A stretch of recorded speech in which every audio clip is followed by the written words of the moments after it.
The Switch February Report, with your host, Redkwan.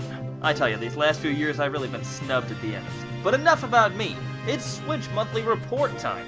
This is the show where I walk through the announcements and games we've gotten in the past month, and the games we'll be getting in the month ahead. And I do so without knowing anything about what I'm talking about. It's pretty impressive, really. Hello all 3,350 of you, I'm Redkwan, and welcome to the Nintendo Switch February 2021 report. Hey look, I finally got the year right. So did we get any announcements in January? Well, as far as I can tell, no, not really. I mean, that doesn't mean much because I didn't look all that hard, but in the 30 seconds max I did, no. Apparently there was a Monster Hunter January digital event, but one, I didn't watch it, so I don't know what they showed, and two, I don't really even know what a digital event is. Is it announcements? Is it just showcasing stuff? Is it about how cool the movie is? Because I'm pretty sure there's a movie now for some reason. In any case, that's about it, and I don't know anything else about it, which is very helpful, I know. You can thank me later. And what about games? Well, obviously we didn't get much from Nintendo this month, because it seems like they have a policy against releasing games before July, but that doesn't mean we didn't get some other good stuff, right?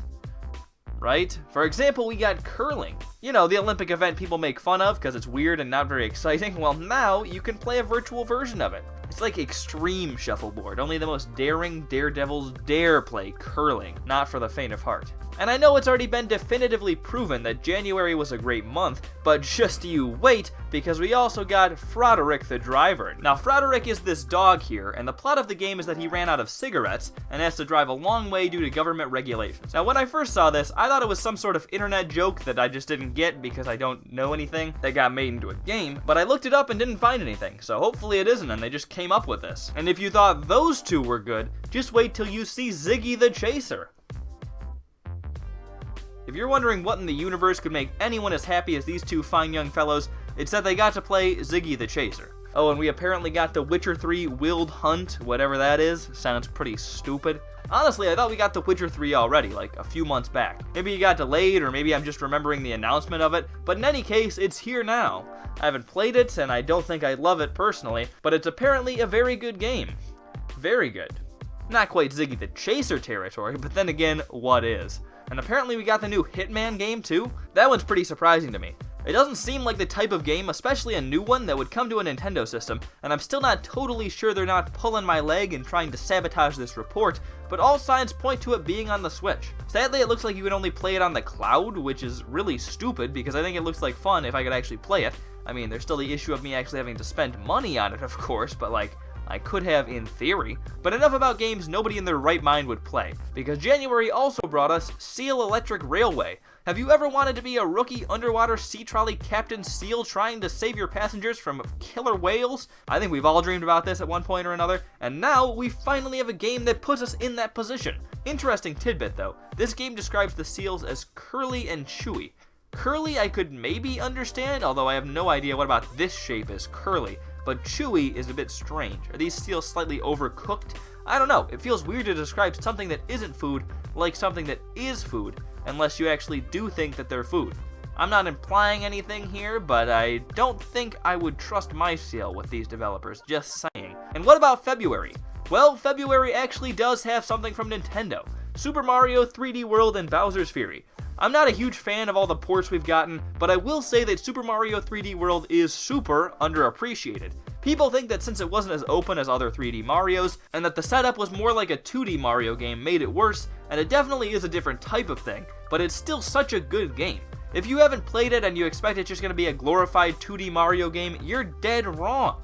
I mean, some of it's a little similar, I guess, but if you want to say that, then it's like really, really glorified, you get me? The level ideas and designs are amazing, the controls are probably the most solid of any 3D Mario, although it's fair if you like Odyssey's more overall, and even if you always end up at a flagpole, they find a way to make the process of getting there interesting every time, except this one. I don't like this one that much. And then Bowser's Fury. It's hard to say how extensive it'll be, and if I had to guess, I'd sadly say probably not as much as you'd hope. But it's still good that they added something more to it than most of Nintendo's Wii U ports, and it seems like it's the style that people wish 3D World was more like, so I guess it has that going for it too. We also are apparently getting Bravely Default too. I say apparently because it seems like they've been talking about this game for like 2 years, and I still don't believe them that it's actually going to come out. And we're getting something called Gray Skies, a War of the Worlds story, which sounds pretty cool, I think. There isn't much to say about it, and you probably do not care, so I'll just move on to the final release in February. Have you ever been curious what would happen if Superman 64, the classic, was remade today? With a cat? Well, wonder no more, because Flying Hero X is right here. They do say that Curiosity killed the cat, but I think this one will be just as good as the original, really. And now it's time for Pick the Pick and sales numbers. If you thought the rest of this was bad, so here's the Pick the Pick pick. Is this game called Which Spell Happy Times, Which Way to My House I'm Lost, Witches Get Stitches, or Pixel Game Maker Series The Witch and the 66 Mushrooms? I'm gonna give you 5 seconds. Alright, it was Pixel Game Maker Series The Witch and the 66 Mushrooms. Obviously. And in terms of sales, the Switch probably did alright in January in terms of games and system sales, although it'll probably pick up a little bit in both, especially games in February, because of Super Mario 3D World and Bowser's Fury and all that. This has concluded the Nintendo Switch February report. Well, I'm Redkwan. How do you think the Switch's January was, and how will its February be? Did I miss any major games or announcements because I legitimately put no time into this? Like, I know it sounds like a joke, but it definitely isn't. And that's how I'm gonna end the video. Anyways, I'm Redkwan, thank you all for watching, and I'll hopefully see you all later. Goodbye.